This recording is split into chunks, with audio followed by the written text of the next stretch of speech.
சினிமாவில் நன்றி மறப்பது அப்படிங்கிற ஒரு விஷயம் இருக்கு.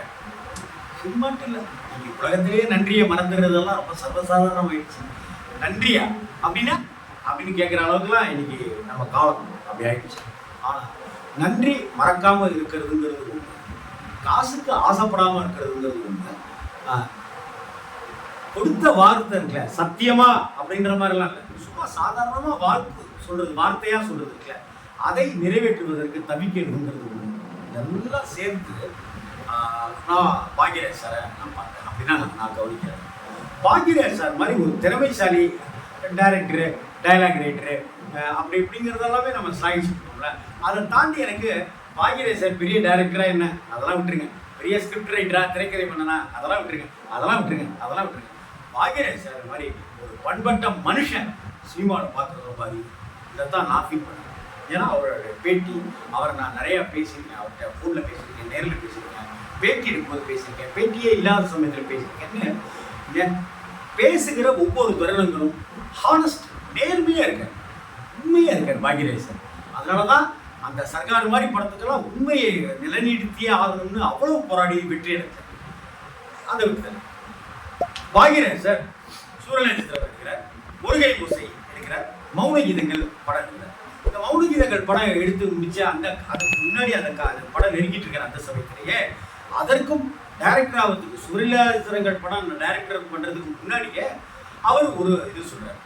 யாருனாக்கா கவியரசு கண்ணதாசன். அந்த கண்ணதாசனுடைய கம்பெனி, அவங்க அண்ணனுடைய கம்பெனி ஏஎல் சீனிவாசன் ஐயா, ஏஎல்எஸ் ப்ரொடக்ஷன்ஸ் அப்படிங்கிறது மிகப்பெரிய கம்பெனி தமிழ் சினிமாவில்.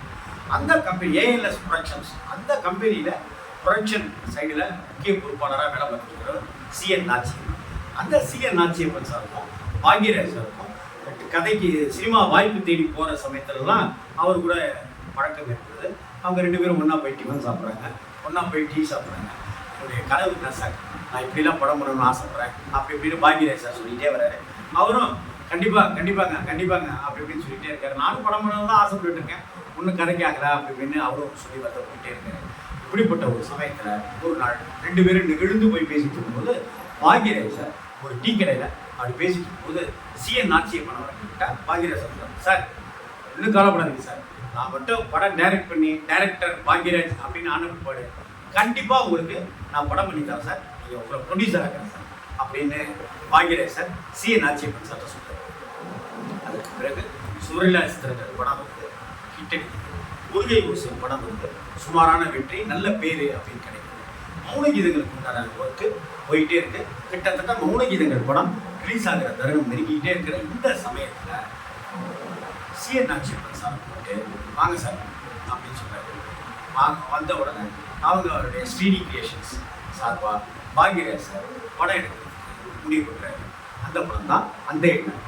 ஆனால் அந்த எண்ணத்தில் எடுக்கலாம் அப்படின்னு நினச்சிட்டு இருக்கிற சமயத்தில் பாக்யராஜ் சாருடைய சத்தியத்துக்கு ஒரு சோதனை, சத்திய சோதனை அங்கே வருது. காலம் அங்கே ஒரு விளையாட்டை விளையாடுது, கடவுள் அங்கே ஒரு விளையாட்டை விளையாடுறோம். என்னன்னாக்க ரிஷாத் கிரியேஷன்ஸ் அப்படிங்கிற ஒரு கம்பெனி, அதுக்கு முன்னாடி படம் எடுத்த மாதிரியே தெரியல. அந்த ரிஷாத் கிரியேஷன்ஸுங்கிறவங்க அன்னைக்கு தேதிக்கு முடிவு பண்ண விஷயம், பாக்யராஜை வச்சு நம்ம படம் பண்ணணும், தயாரிக்கணும் அப்படிங்கிறது. பாக்யராஜ் தான் இன்னைக்கு எல்லா ரசிகர்களுக்கும் பிடித்தமானவராக, எல்லா வயது ரசிகர்களுக்கும் பிடித்தமானவராக இருக்காரு அப்படின்னு சொல்லிட்டு ரிஷாத் கிரியேஷன்ஸ் லேக் ஏரியா அந்த வீட்டுக்கு வராங்க. பாக்யராஜ் சார் பார்க்குறாங்க. அந்த சமயத்தில் சிஎன் நாச்சியப்பன்கிட்ட பணம் கிடையாது, ஆனால் கொஞ்சம் கொஞ்சமாக பணத்தை ஏற்பாடு பண்ணி தான் படம் எடுக்கணுங்கிற ஒரு சூழ்நிலை அவருக்கு இருக்குது. ஆனால் பாக்யராஜ் சார் அப்படியே எடுக்கணும் சார், நம்ம படத்துக்கு பூஜை போட்ட உடனே ஒரு ஃபைனான்ஸு அப்படி இப்படின்னு கிடைக்கும், டிஸ்ட்ரிபியூஷன் சைட்லேயும் பணம் கிடைக்கும், அதை வச்சுட்டு படம் பண்ணிடலாம் சார் அப்படின்னு நாச்சியப்பன் சாருக்கு பாக்யராஜ் சார் நம்பிக்கை கொடுக்குறாரு. ஆனால் அதே காலகட்டத்தில் ரிஷாத் கிரியேஷன்ஸ் பாக்யராஜ் தேடி வராங்க. இப்போ அவங்க என்ன சொல்கிறாங்க, ஒரே அழுத்தில் படத்தை ஆரம்பித்து முடிச்சு கொடுங்க, விட்டாங்கன்னு பொட்டியை திறக்கிறாங்க. நம்ம தமிழ் சினிமாலெலாம் அடி சூட்கேஸ் அப்படி திறப்பாங்கல்ல, அது பணமாக வரிசையாக அடிக்க வச்சுருப்பாங்கல்ல, அது மாதிரி காமிக்கிறாங்க. டக்குன்னு பாக்யராஜ் சார் பொட்டியை பண்ணுங்க, நாச்சியப்பன் சார் படம் பண்ணி தரதா கொடுத்துக்கிட்டேன், நான் உங்களுக்கு படம் பண்ணித்தர மாட்டேன்னு சொல்லலை, இதுக்கு அடுத்த படமாக நான் பண்ணித்தரேன் அப்படின்னு சொல்லி. இல்லை எங்களுக்கு இப்போவே படம் இல்லைங்க, நான் 7 வருஷத்துக்கு முன்னாடி நான் வாக்குறுதி இல்லை நீங்கள் அடுத்த படமாக அவருக்கு பண்ணி கொடுங்க. இல்லைங்க, அப்பவும் வாக்குறுதி கொடுத்துட்டேன், இப்போ நான் 3 மாதத்துக்கு முன்னாடி நான் பேசி இந்த வேலையை ஆரம்பிச்சிடலாம் அப்படின்னு நான் உறுதி கொடுத்தேன். இப்போ நான் காசுப்பட்டு இப்படி செஞ்சேனாக்க அதை போல ஒரு துரோகம் எதுவுமே இல்லைங்க. அதை நாச்சியப்பன் சார் மன்னிச்சிட்டாலும் கூட நான் என்னையே மன்னிக்க மாட்டேன், என்னுடைய மனசாட்சி அதுக்கு இடம் தராது அப்படின்னு பாக்யராஜ் சொல்லி அந்த பணத்தை வாங்க மறுக்கிறார். இந்த பக்கம் தயாரிப்பாளர் டெய்லி வந்துட்டு இருக்காரு நாச்சியப்பன் சார், இந்த பக்கம் ரிஷாத் கிரியேஷன்ஸ் படையிட்டு இருக்காங்க. அப்போது பிரவீனா அம்மா உயிரோட இருக்காங்க. பிரவீனா அம்மாவுக்கு இந்த பிரச்சனை வருது. அதே சமயத்தில் பாக்யராஜ் சார் எவ்வளவு நேர்மையானவர் அப்படிங்கிறதுக்கு இந்த இடம் தான் மெயினான விஷயம். இதை கவனிக்கணும். இந்த சமயத்தில் பாக்யராஜ் சார் வீடு வாங்குவதற்கு உண்டான தருணமா வீடை வாங்குவதற்கு கேட்குறாங்க. நீங்களே வீடை வாங்கிக்கிறீங்களா அப்படின்னு கேட்குறாங்க. ஆனால் வீட்டை வாங்குறதுக்கு அந்த சமயத்தில் பாக்யராஜ் சார்கிட்ட காசு கிடையாது. ஆனால் இங்கே ஒரு தயாரிப்பாளர் தொட்டியில் பணத்தை கொண்டு வந்து நிப்பாட்டுறாங்க. ஆனால் இன்னொருத்தட்ட வாக்குறுதி கொடுத்தாச்சு. ஆனால் பாக்யராஜ் சார் பணம் முக்கியம் இல்லை, இந்த வீடு முக்கியம் இல்லை, நம்ம கொடுத்த சத்தியம் தான் முக்கியம்னு நாச்சியப்பன் சாருக்கு பணம் பண்ணுறதுக்கு தயாராக இருக்காரு. அப்போ பிரவீனம்மா காம்ப்ரமைஸ் பண்ணி Rishad creations C N Nachiyappan sir 2 தயாரிப்பாளர்களையும் கூப்பிட்டு பாக்யராஜ் சாரை கூப்பிட்டு கன்வின்ஸ் பண்ணி அவங்களுடைய நாச்சியப்பன் சார் வந்து பாக்யராஜ் சார் நீங்கள் எப்போ வேணாலும் எனக்கு படம் பண்ணி தருவீங்க, எனக்கு நம்பிக்கை இருக்குது சார், முதல்ல வீட்டை வாங்குங்க, தயவு செஞ்சு வீட்டை வாங்குங்க அப்படின்னு நாச்சியப்பன் சார் சொன்ன பிற்பாடு தான் ரிஷாத் கிரியேஷன்ஸுடைய படத்தை பாக்யராஜ் சார் வாங்குறாரு. அந்த இப்போ இருக்கிற அந்த வீட்டை பாக்யராஜ் சார் வாங்குறாரு. இன்னைக்கு அங்கே போயிருக்காரு பாக்யராஜ் சார். ஆனால் அன்னைக்கு அவ்வளவு உறுத்தலாக அவர் ஃபீல் பண்ணாரு. ஆனால் நாச்சியப்பன் சார் சம்மதிச்சிட்டாருன்னு சொல்லுவாங்க. அந்த அட்வான்ஸ் வாங்குறாரு. அந்த ரிஷாத் கிரியேஷன்ஸ்க்கு உடனே படத்தை ஆரம்பிக்கிறாரு.